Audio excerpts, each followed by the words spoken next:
Sweet. Well, thank you for the kind introduction, everybody. As mentioned, my name is Jordan Walker, and with me I have Jacksonville legend Jim Stallings today. And today we're going to be diving into some of the unconventional ways to raise venture capital, what worked for me, what doesn't work. Maybe then we'll get Jim's perspective on what VCs sort of look for in all this, and then we'll take some questions and do some pitches there at the end. Jim, so I guess a good place to start is maybe kind of how we first met, a little bit of background and color, and then we can kind of dive into everything here. Good. First of all, congratulations. The fact that you got up on a Saturday morning on a beautiful day where you could be in bed or at the park to come here and make an investment in yourself is noteworthy. So congratulations to all of you for doing that. That's the part of what we wanted to talk about. You've got to commit to learning continuously and learning from people that know more than you know. And this is how you do it. You make sacrifices. Jordan and I met in the middle of... I think it was 2013, maybe? It was a long time ago. 2013? I think it was a long time ago when I was young. Yeah, he was a child. And he came to my office and he had this idea. And I said, look, just go back to school, go get a job. You know, that's not going to work. Okay? And you know, I know you're thinking big, but this is not it. And he came back and he said, I've actually built something. And we said, let's take a look at it. And it was phenomenal, and it worked. And I'd say, you've got to go to California with this. I mean, this is big. Go to Silicon Valley. And he did. And $15 million later in his company, and he's got, Salesforce.com and others involved in it. He came back, and I said, now, what do I get for that? He said, we didn't get anything. So, well, thank you for the advice. But I just want you to let you know I'm doing fine. And so that's how we met. Yeah, well, Jim tells the story a lot nicer. The reality is, so what's funny is, so we met back in 2013. I was 18 years old at the time. And also shout out to my parents sitting here, because the story is relevant to my parents too. But at the time, I had this idea, and I came to Jim with it. I came to my dad with it as well. And we had our first customer, our first ever check was for $750. Now, when you're 18 years old, I thought I made it. That's when I came to Jim, and my dad was like, screw you guys, like I made it, I'm good to go, like $750, like I got the check right here, like what are you guys gonna tell me? And Jim and my dad both gave me my business partner Hunter, they gave us a good reality check. Like, yeah, $750 is not gonna get you very far. But on that note, like Jim mentioned, so what worked well for us as it kind of pertains to raising venture capital, in all seriousness, is once we got our reality check, we realized, hey, look, VCs are looking for some sort of signal that this thing's going to work, right? So whether it's paying customers, a wait list, a product built, something of that nature, they're looking for some sort of instinct or some sort of inclination that's going to go, hey, look, these people are onto something. And so what we did is we actually put together a wait list for our product, and I'll kind of get to how that got us the Series A funding later from Salesforce. But we put together a wait list, and slowly but surely, we're building this wait list over time. So eventually, it grew to about 3,000 teams on the wait list, and this included people like CVS, Barstool Sports, Spotify, Lyft, Uber, all these sort of big companies. And at that point, we were able to go back to people and say, hey, look, this isn't just some random kids from Jacksonville, Florida, kind of blowing smoke, right? We actually have a real tangible thing here. We think there's going to be legs here. And so kind of the step number one when approaching these VC conversations is have something tangible that you can take to them and say, hey, look, here's why I think this is going to work, and make sure that the idea is venture scalable. What do you think, Jim? I would agree with that. I mean, you've got to have something to show. So I'm an investor. I'm a venture capital investor. We've invested maybe $50 million in a bunch of companies all over the country. The number one thing I would advise anyone that comes to VCs is to understand what VC money is. There's lots of money in the world. There's lots of ways to fund whatever you're doing. VC money is high growth money. So if it's a small business and you're trying to maintain cash flow, payroll, grow enough cash to open another location or whatever, that's a different kind of money. That's SBA money, that's bank money, that's angel funding, that's friends and family, loans from friends, etc. Nothing wrong with that. It's just a different type of business. So VCs are looking for things that can grow 100 times bigger than when they brought it to the office. So it's growth money. And it's really high growth. It's scale, it's those type of things. And mostly those are digital, those are technical, those are software, things that can go national, global, very, very quickly using the backbone of the internet. So that's typically VC money. So when people come to me and they're trying to buy a new car, that's not the kind of investment we make. Or they're trying to open a restaurant in Riverside and they're at the town center. That's not VC money. So it's scale we're looking for, things that can grow rapid. Like Jordan's company. I mean, it's online, it's business to business. There are millions of potential users. And if you get the right economic model, it can grow. Now, let me just back up to something I think is very important. When you go to a VC, we're looking, my first question is always, what problem are you solving? I mean, what is it? Well, I've got a company. Okay, I got a company. What problem is that product and company solving, and for whom? So, and there's two kinds of problems in the world. There's problems of convenience, things that make humans and businesses be able to do business easier. And then there's problems of friction. It's just hard to do something and somebody finds a way to jump over it. I'll give you two quick examples. Amazon is a convenience story. When I was a kid, we used to have to dress up. My mom would make us dress up. We'd get in the car. We'd go to the mall. We'd spend all day. She'd go into every store. By the way, she's comparing prices. She'd find toothpaste in Walgreens, and it was 35 cents. She'd go all the way to the 5 and dime, and it was 25 cents. She'd buy it there, right? And we'd follow her. That was shopping when I was a kid. And then along comes something called the internet and Amazon. And I don't know, I can't remember the last time I went to the mall, okay?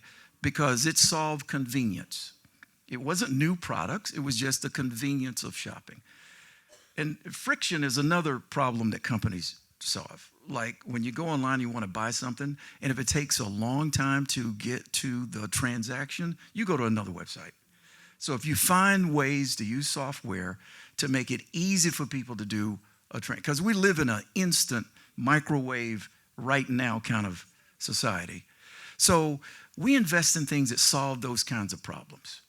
And there are lots and lots of them. We haven't invented near enough things. And with the advent of artificial intelligence, you've got now a very powerful tool to help you find convenience issues and friction issues. So we always ask, what is the problem? What problem are you solving? And who is it you're solving it for? It's got to be millions of potential buyers on the other side of this. The other thing we look for is, why you? What unique skill, what unique experience, where have you been, who have you learned from, where did you learn this, to be able to lead this big play that you're talking about? And if it's the first time, my question is going to be, who did you learn? Who's your mentor? Who taught you this new thing?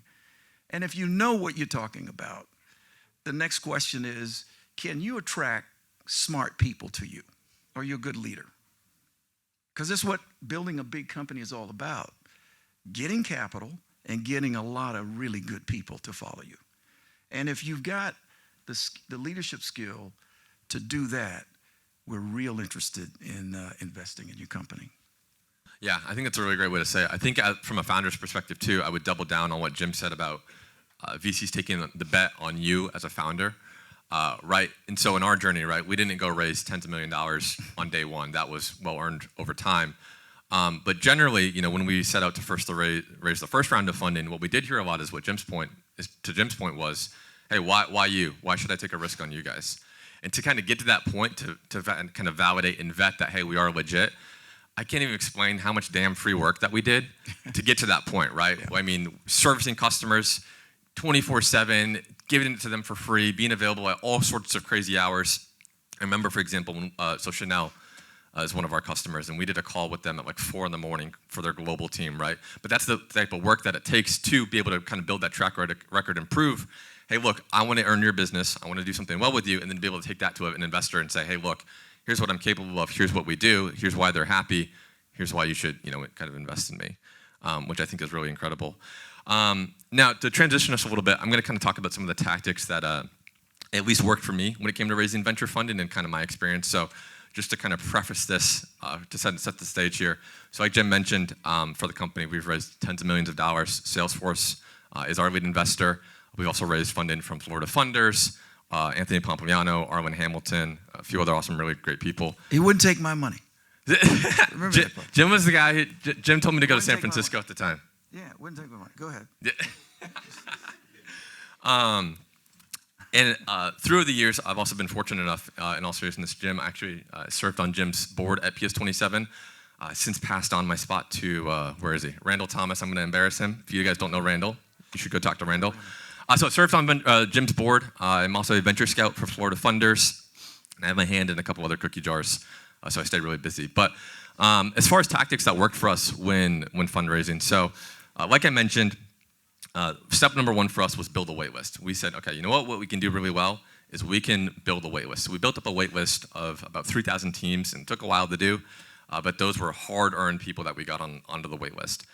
Now, the other thing that we figured out very quickly is that VCs get tons of pitches in their inboxes. I can't even imagine what Jim's looks like, but they get tons of DMs, emails, et cetera, whatever it may be in their inbox at any given time. And now that I'm on the other side of it as well, I can kind of see that. And so what we quickly realized is, hey, look, there's got to be some sort of way to cut through the noise in all of this. And so instead of just sending a cold email or trying to call somebody and bothering them, what we actually did is, it sounds crazy, but it worked for us, is we actually took to LinkedIn and Twitter, of all places, and just started conversations with all these VCs. And so the guy who ended up leading our seed round, I just so happened to see on his Twitter that he was a Virginia Tech football fan. What do I know about Virginia Tech football? Zero. But I knew, hey, look, I think I'm a pretty social guy. I know how to start a conversation. And so what I did was I DM'd him. I said, hey, I saw you're a Virginia Tech football fan. No way, one of my buddies from middle school happened to go play football there. It took him a while to respond, but he eventually responded. And for 2 weeks, we talked about nothing but Virginia Tech football. We didn't talk about the product. We didn't talk about the business. 2 weeks, we talked about Virginia Tech football. And I deployed the strategy to hundreds of other VCs on Twitter, just DMing them about something personal. Hey, you like this video game? Hey, you like that? Hey, you like this? And eventually, the guy, the Virginia Tech football guy, he responded and he goes, we're talking about the football. And then 2 weeks later, he goes, well, hey, what's this thing you're working on? What's this business you're working on? I said, there's my opportunity. Let me tell you all about it. I'm happy to have the conversation. So then we hop on Zoom, and one thing led to another, and we got the deal done. But the point of that story is, we found a really unconventional way to kind of break through and talk to these VCs. So it wasn't, hey, let me pitch you my business and bombard you with all these things and follow up a million times and be really annoying about it. I approached him as a friend first, as a fellow peer who's interested in what we're in kind of this personal detail, if you will, and we're able to get the deal done that way for kind of the first initial funding. So, Jim, maybe in your experience, what are some examples of successful pitches or ways people have gotten to you? One of the myths around venture capital is everybody who's watched Shark Tank. Everybody here's watched Shark Tank. Okay, so the myth is that this is a performance. You got to show up. It's your smile. It's your hair. It's your clothing. It's the funny soundbite or whatever. And it really is not. It's not a performance. We're on track to see about 3,000 deals this year. So the VC attention span is very short, and they're looking for a couple things really fast. And one of them is, do you know what you're talking about?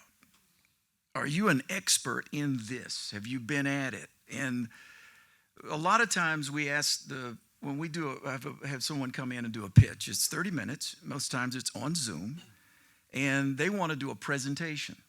So they've got PowerPoint charts or Canva charts, and we say, turn off the charts. Just talk to us. Tell us about yourself. But Jim, I want to talk about my invention. I know you want to talk about the invention, but tell me about yourself. What have you done?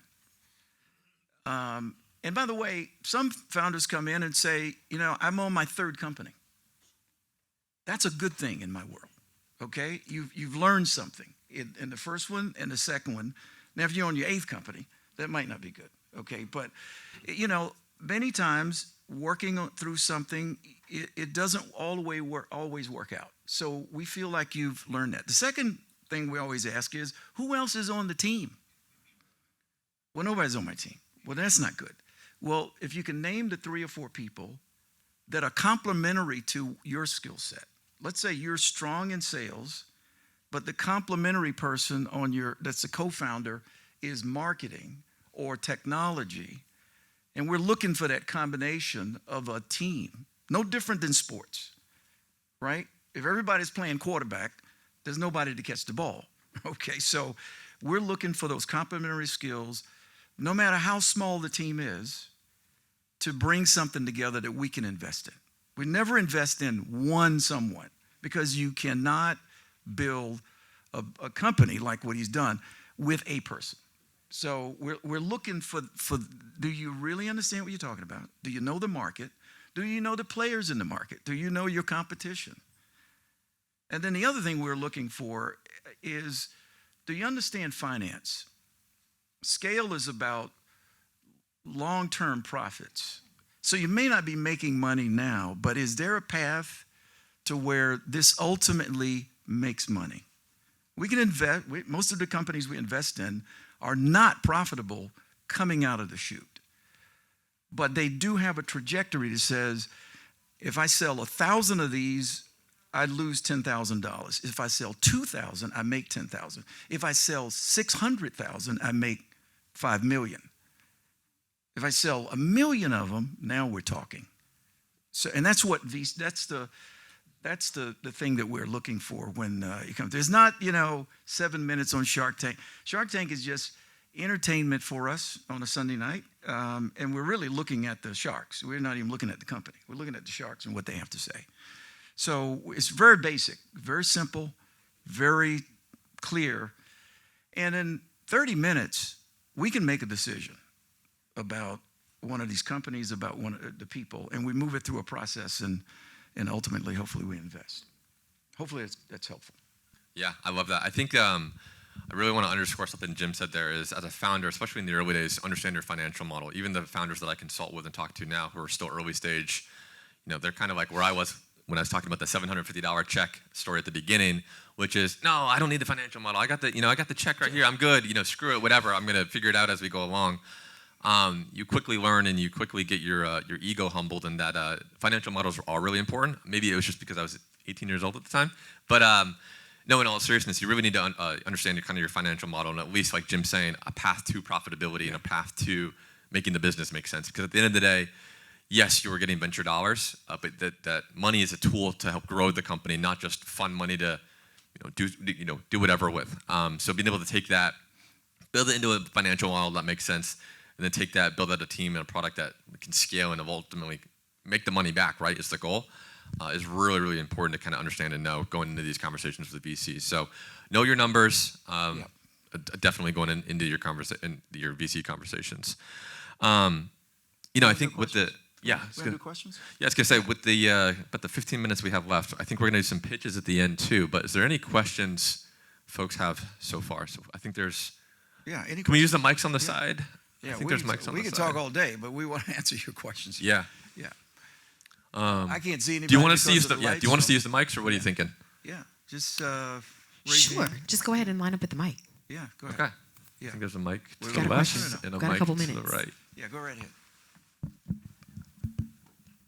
Yeah. Start over there. Yeah. Yeah. Hello, everyone. How you doing? My name is Aaron Roper, and my question is, how did you start your career as a VC? Yeah. Well, I had worked at IBM in technology for quite a few years, and when I retired, I was just interested in tech, and I was also interested in entrepreneurship and starting things. And it's just a little funny, but I was out in Ponte Vedra at the Marriott, and there was a person that came over and said, "Hey, I've got this idea I want you to invest in." I said, "Great. Come over. We're having coffee." And I invested $25,000 in the company. And I was moving all of my stuff from New York here. And I said, look, next Friday, meet me and tell me how you're doing on sales. And they said, fine. So I got up, got my stuff, came back. I met them the next Friday. And I said, how did you do on sales? And they said, we sold $1,600 worth of stuff. I said, great. What was the gross margin on the sales? And they said, gross margin. Now, what's that? So I said, look, I'm going to move my other stuff next week. When I come back, I want you to tell me about gross margin. So I came back next Friday, coffee, and they ran in. They said, Jim, the gross margin was 65%. I said, that's fantastic. Now, what was the net operating income? And they said, net operating income. I said, look, I'll be back next week. And I want you to tell me about net operating income. Yeah, so that's how I got started. I mean, it's a long story, but I realized I was teaching, and I also went home and told my wife, I said, look, I got to go help these people because we're never going to get our money back if I don't help these guys. So that's how we got going. And every Friday I would be at the Starbucks and people would show up. And, the word had sort of spread around a little bit and, there'd be a line, and I'd be talking to them and we'd invest in some and we wouldn't. And then one of the, back to Jordan's earlier point, one of the things I realized was everybody needed a little help on their finances. So I hired a guy. I said, look, you go build a financial model and, I'll have him come over and talk about it. And he started helping them. And then we rented out an office, a warehouse one day. And when we would make investments, we would move the teams into our office. That way we could keep track of, it was a little bit like daycare, where you're watching everybody. That's how we got started. And later, some investors came to me and said, you ought to start a fund. And we did. And that was our first fund a few years ago. We're now on our second fund. Now. So, I mean, that was really, I did not, go to Silicon Valley and say I was going to be an investor. Perfect. Thank you. Cool. Let's flip-flop to the other side real quick. Hi. So this question is about space and being expansive. So there is a problem that I do have to solve. This is not necessarily a pitch, but basically for underserved and under-resourced communities, especially in sports area, there's not a lot of space for them to practice. So how do you feel about where is there space for nonprofits when it comes to like passion projects? It's not necessarily like a business model, but perhaps, something to where you can still pour dollars into something that may later on, have an ROI. But I'm just trying to figure out like, where would you say a nonprofit or someone that does have that kind of heart for the community to serve, where do they fit in this VC model? You want to take it, Mr. VC? Yeah. Or do you want me to answer first? Well, I mean, I would start with a grant. I mean, something like that starts with a grant. And the Community Foundation has spun up a great project for programs like that. I would start there, and once it gets some traction, it may be open for opportunity fund money, which is a significant investment pool for investing in areas that are blighted for whatever reason. Right. But there are other tracks. We can put you in contact with the Community Foundation if that helps. Okay, perfect. I would say that, and then I would also say just talk to Gregory Grant from the city of Jacksonville. I think he spoke earlier. I don't know where he is, but Greg's a great resource and knows everything and everyone. Yeah. Okay, thank you. Yeah, good. Yeah, my belief is a not-for-profit is actually a for-profit entity, okay? It's a mindset, okay? So, yep. Yes, sir. Good morning, gentlemen. First off, I want to say thank you so much for all the information that you're sharing with us today. My name is Octavius Davis, owner of $1 Million Voice Productions, very involved in entertainment here in Jacksonville. Two very quick questions. Mr. Stallings, how much involvement does Bentley have in your decision-making process for investing? Yeah, Bentley is my dog. So, yeah, Bentley, by the way, his nickname is Bentley the Talking Dog. So, no, Bentley, look, my dog is involved in a lot of my life because he's like therapy for me. When I'm out walking in the morning, we have conversations, and he reacts to them one way or the other. So yeah, he's very involved. Well, great to know. So my second question, as I mentioned, I'm very involved in entertainment here in Jacksonville, and so I see a tremendous shift that's happening on an international scale. With your venture involvements, how much do you see in terms of digital entertainment having an opportunity to really capitalize off of VC ventures? Yeah. Look, I mean, this is it's a great question. Everything is moving to digital. Everything is moving to digital. And we were having a conversation earlier in the green room about currency. So my advice is every moment you have free, you should be reading about artificial intelligence and digital currency, Yep. crypto. Those two things, they will drive the economy going forward. I know there are people that want to build things with their hands in factories. It's not going to happen. If for anything from the neck up is going to be done by AI, anything from the neck down is going to be done with a robot. Now, but everybody's going to be gainfully employed because the robots and AI will need maintenance and work. And this is international. This is global. And it's not just happening in Silicon Valley and in other parts of the world. It's happening right here. So I would just encourage everyone. There are several books out there I would encourage you to read, and it's free. It's on the internet. But DeFi, right, which is digital finance.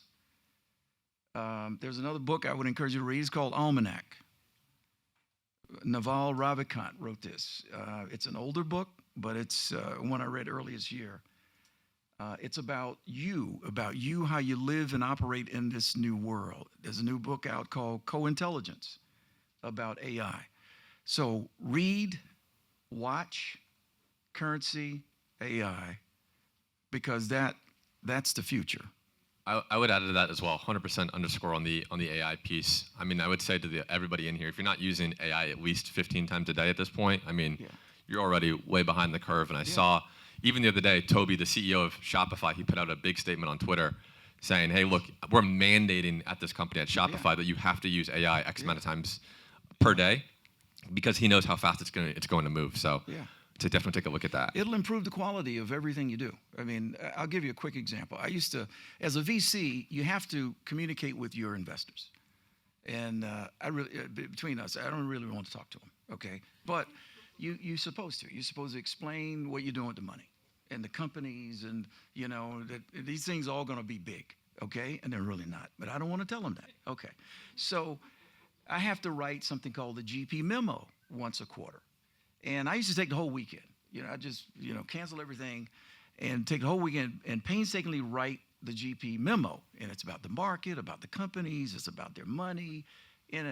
Anyway, along comes AI, okay? And I remember, I said, okay, I'm going to try this, to write the GP memo, okay? And by the way, it's 10 times better. The AI wrote my memos 10 times better. Now, I haven't written a GP memo in like months, okay? It changed now I can play golf on Saturday mornings, okay? So it changes your life because the quality of work is so much better and faster. It gives you time now to do things like come to conferences on Saturday morning. So hopefully that's helpful. Yeah. Anything else? Yeah, we'll go back over here. Yeah. Hi, happy Saturday, everyone. Thank you, Jordan and Jim. Very impressed with Backtrack AI and as well everything that you're doing for the community, Jim. My question was more about how many, what's the best question? How involved were automations and when you were reaching out as far as doing the background information on who to reach out to on LinkedIn and Twitter? Did you have like an automatic scraper? Yeah, so I love AI and automation. Actually, it was just in San Antonio. I did a whole talk on best AI and automation tools. My two favorite tools that I'd recommend everybody check out. Actually, I'll give you three. One's called Zapier. if you haven't heard of Zapier, you can imagine Zapier is kind of like the duct tape of the internet, combining multiple products and apps together. Specifically for web scraping, a tool called Phantom Buster, by far the best web scraping tool and automation tool I've ever used. So we use that in particular to scale the Twitter DMs, if you will. And then the third one is called Clay, clay.com. I think they just raised that over like $1 billion or something crazy like that. And they're another sort of AI enrichment tool. So those 3 tools, you will be armed, tooth and nail to, do whatever you have to do in seconds. It's even better, than a few years ago when we were first, going on this journey. Zapier, ZAPIER.com. Yeah. Zapier. Thank you. I love using those tools. There's so many different tools out right now. So, like you said, using AI every day and making life easier. Yeah, they're really great. And Zapier, just the other day, launched their new AI agents feature. I mean, it's so stupid-proof. It's incredible. I love it. Our team is relatively small, and people are like, you must be like 50 people. It's like, nope, we just run AI automations to make us look larger than life. Yeah. Thank you. Yep. Okay, so I'm going to call our 2 contestants up. We've got Bjorn Anderson. Yeah. Are you in the room? Yeah. Are you ready? Bjorn? All right, and then also Kara Simpson. Kara, are you in the room? Kara, I apologize. Okay, good. All right, we're going to have them come on up. Yeah. Yeah. Yeah. Listen, Take a seat. Yeah. take a seat. Let's go. Let's give it up for him. Sit here and Let's have give a him a sit round of there. applause. Tell them about the thing, based on what you learned here. Okay, absolutely. So, just by a show of hands, how many people are actually comfortable discussing their mental health openly? If we have anybody in the room. Okay, and that's absolutely fair. Well, as we all know, mental health is definitely a controversial topic, right? And I think with that being said, we tend to avoid the conversation altogether. But with that, we see an increase in anxiety and depression rates. We wonder why suicide is twice as common as homicide. And even on a smaller scale, we wonder why young adults are dropping out of high school and college, and even why employees are unproductive, right? Me personally, I believe it's because we don't address the root cause of those issues, right? And I think that's ultimately poor mental health. As she mentioned, my name is Kara Simpson, and if I didn't make it clear, I am a mental health advocate. So today I'll be introducing or pitching my mental health clothing line. And with that, my mental health clothing line, the purpose of it is to normalize the conversation surrounding mental health, and to also provide the support to individuals without shaming them or labeling them. I feel like that's something that's very typical in today's society, to make people feel like there's something wrong with them when there's not.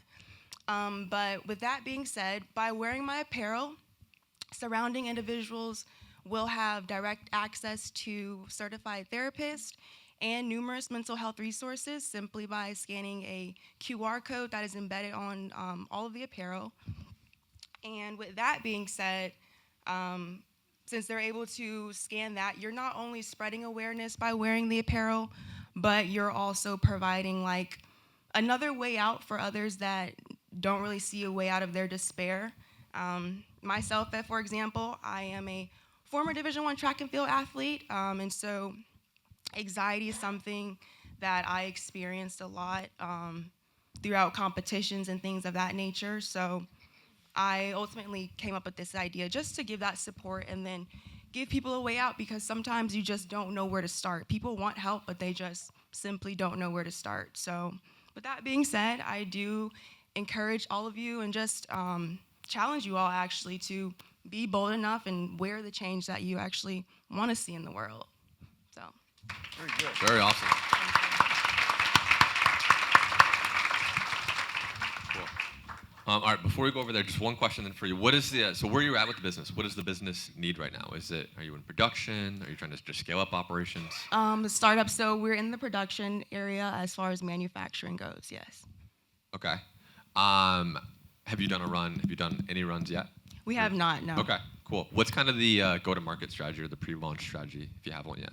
As far as marketing goes, as we all know, TikTok is where it's all at right now. And through TikTok, you can definitely see that people do tend to struggle with a lot of mental health, and we're actually speaking out more about it on TikTok. So that is our marketing platform as far as that goes. So that's where we'll produce and market through TikTok.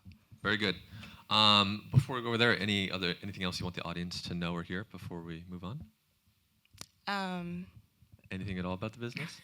No, I believe I covered a lot. Where can people find you? Where can people learn more about the business and you? Well, currently I am on Instagram. The business is called Exude Healing, so that is something you can check out, and all the information is there as well as my personal information, email as well, so I'm able to be reached that way. Perfect. Okay, let's give it up. Thanks, Cara. Yeah, but there were three. Bajoran? So I said three things, right? So the product and problem, and for whom, the person, unique skill, why you, and a plan of execution. Did she cover it? I think she did. She did. Very good. Congratulations. Bajoran? Okay. Does that say USNA? Oh, geez. Okay. It's the power button. The power button. Hold it down. Yeah. He went to the Naval Academy. So thanks for this opportunity. It's great to have such a large audience. So imagine leaving a secure career, one built on years of education, experience, and success to chase a problem so personal it keeps you up at night. Well, that's exactly what I've done. I left my comfortable career as a patent attorney to tackle a big challenge in the running world: injuries.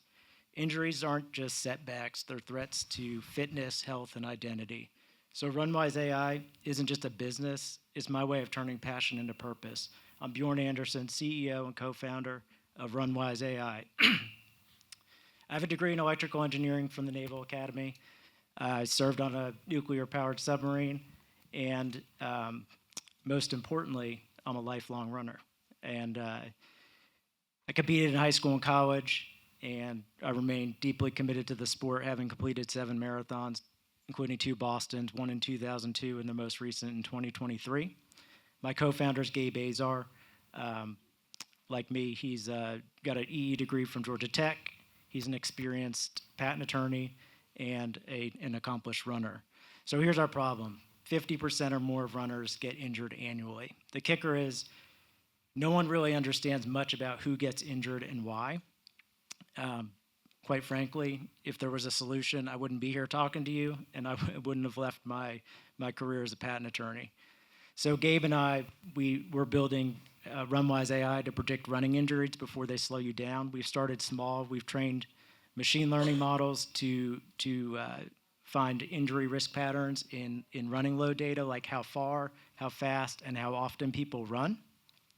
You can check us out at runwiseai.com. It's currently available at a Strava app. Strava is like a Facebook for runners. There's 135 plus million users on Strava. And remember, don't just run, run wise. Thank you. Awesome. Cool. So same sort of question to start. Where are you at with the business? So we just launched the company this year as a passion project. So we've been working on it for about 4 years. And so we had a proof of concept we put out in January 2024. We have 200 something users on there.